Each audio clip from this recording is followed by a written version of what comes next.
Personal na binisita ni Police Colonel Manuel B. Bringas sa Provincial Director ng Isabela Police Provincial Office ang mga coastal municipalities ng lalawigan ng Isabela bilang bahagi ng pagpapatibay ng seguridad, kahandaan at mas pinaintig na police presence sa mga baybaying komunidad nito lamang ika-12 ng Mayo taong kasalukuyan. Layunin ng nasabing pagbisita na masiguro ang kahandaan ng kapulisan sa pagpapanatili ng kapayapaan at kaayusan lalo na sa mga baybaying lugar na mahalagang seguridad, kaligtasan ng mamamayan at kampanya laban sa kriminalidad.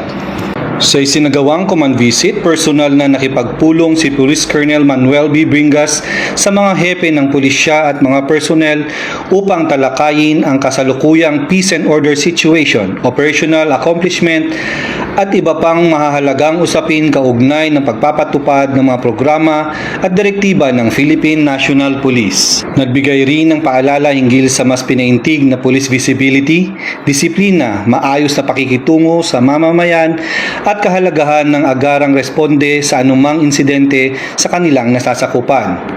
Binigyang diin din ni Police Colonel Bringas ang patuloy na pakikipag-ugnayan sa mga local government unit, mangingisda at mga residente sa coastal communities upang higit na mapalakas ang kooperasyon para sa pagpapanatili ng ligtas at mapayapang pamayanan. Ayon kay Police Colonel Bringas, mahalaga ang regular na pagbisita sa mga himpilan upang personal na masuri ang pangangailangan ng mga personnel at mapanatili ang mataas na antas ng serbisyo publiko ng kapulisan. Samantala, tiniyak naman ng Isabela PPO ang kanilang patuloy na dedikasyon sa pagbibigay ng tapat, maayos at makataong serbisyo para sa kaligtasan ng bawat Isabelino.